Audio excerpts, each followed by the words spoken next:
Bismillahirrahmanirrahim. Assalamualaikum warahmatullahi wabarakatuh.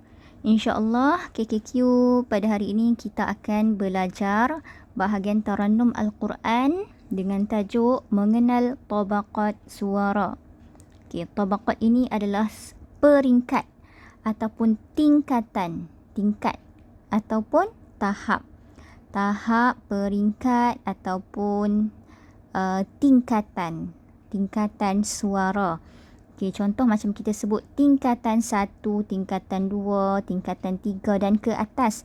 Jadi tingkatan itu bermaksud dia ada peringkat dia. Dari tingkatan 1 akan menaik ke tingkatan yang atas.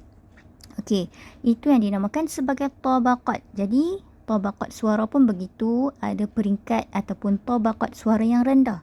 Kemudian semakin menaik ke atas. Itu yang dinamakan sebagai tabaqat suara. Suara manusia mempunyai tingkatan nada yang tersendiri seperti nada tinggi, rendah, kuat, lemah, dan sebagainya lagi. Jadi inilah yang dimaksudkan dengan tabaqat suara.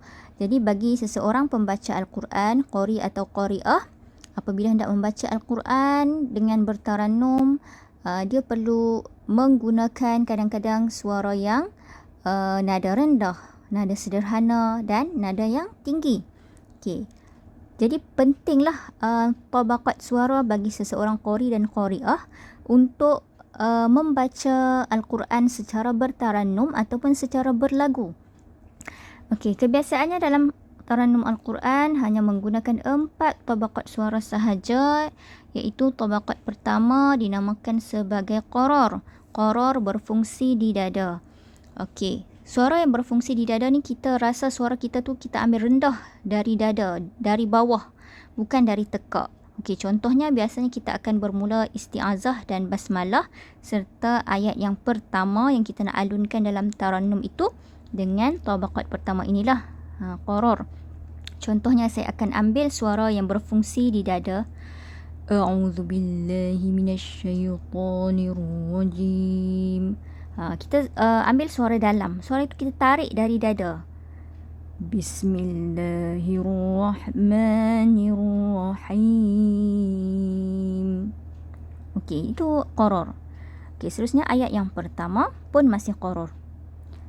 Iza waqa'atil waqi'ah.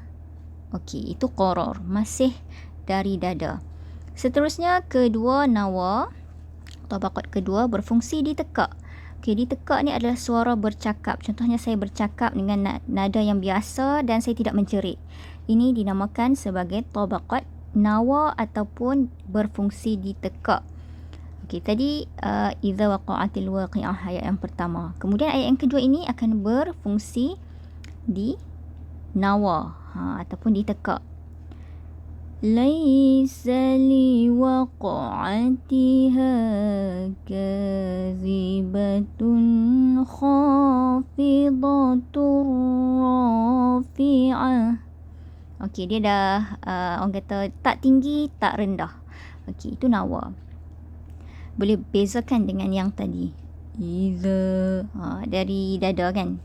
Seterusnya tabaqat ketiga dinamakan sebagai jawab. Jawab ni berfungsi di rongga hidung. Suara jawab atau berfungsi di rongga hidung ni adalah suara yang tinggi. Contohnya seorang guru yang mengajar di dalam kelas yang ramai, cikgu terpaksa menggunakan suara yang tinggi. Jadi suara yang tinggi ini adalah dari rongga hidung, dinamakan sebagai jawab. Contohnya Idza rujjatil ardu rajjan wa bussatil jibalu bassa. Seterusnya tabaqat keempat iaitu jawabul jawab. Tabaqat keempat jawabul jawab. Jawabul jawab ni adalah peringkat suara yang paling tinggi yang berfungsi di rongga otak. Jadi contohnya seorang guru yang tadi kalau jawab dia mengajar dalam kelas yang ramai menggunakan suara yang tinggi. Tapi kalau jawabul jawab, seorang guru sedang memarahi seorang pelajarnya ataupun ramai pelajarnya dengan suara yang sangat tinggi. Contohnya cikgu tu menjerkah pelajarnya, suara jerkahan. Okay, jadi suara jerkahan seseorang berfungsi di rongga otak. Sebab tu bila seseorang menjerkah seseorang atau menjerit dengan sehabis-habisnya, kepala dia akan rasa pening, kadang-kadang muka dia merah. Okey, jadi itu kerana suara itu keluar dari rongga otak. Okey, contohlah ayat Al-Quran yang keluar ataupun berfungsi di rongga otak. فَكَانَتْ هَبَاءً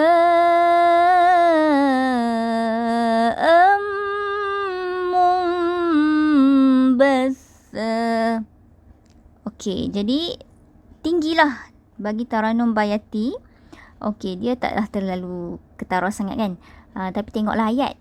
Kalau macam tadi saya buat ni, berbanding jawab, berbanding yang peringkat ketiga tadi. Okay, jadi tabaqat keempat ini adalah peringkat suara yang paling tinggi kerana berfungsi di rongga otak. Okay, tapi sebenarnya itu tadi belum terlalu tinggi. Kamu akan tengok nanti ayat-ayat yang lain yang akan sangat tinggi. Okay. Untuk lebih mantap lagi, kamu boleh mempelajari sistem suara ini. Kalau penyanyi mesti akan hadam benda ni. Okey, ini adalah merupakan latihan yang mana kita dapat mengenal peringkat atau tabaqat suara daripada rendah ke tinggi. Do, re, mi, fa, sol, la, ti, do. Okey, do tu dia semakin tinggilah daripada do yang mula-mula tadi ni. Rendah kan? Do, re, mi, fa, sol, la, ti, do. Okey, dia semakin meninggi. Okey, jadi ini pun dinamakan sebagai tabaqat suara. Ianya berlaku pada tiap-tiap tabaqat suara.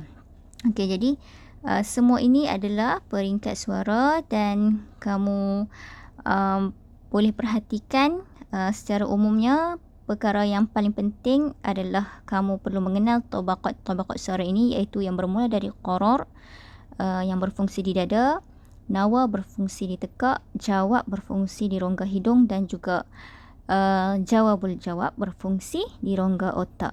Okey, jika ada apa-apa permasalahan kamu boleh tanya saya. Wallahu a'lam.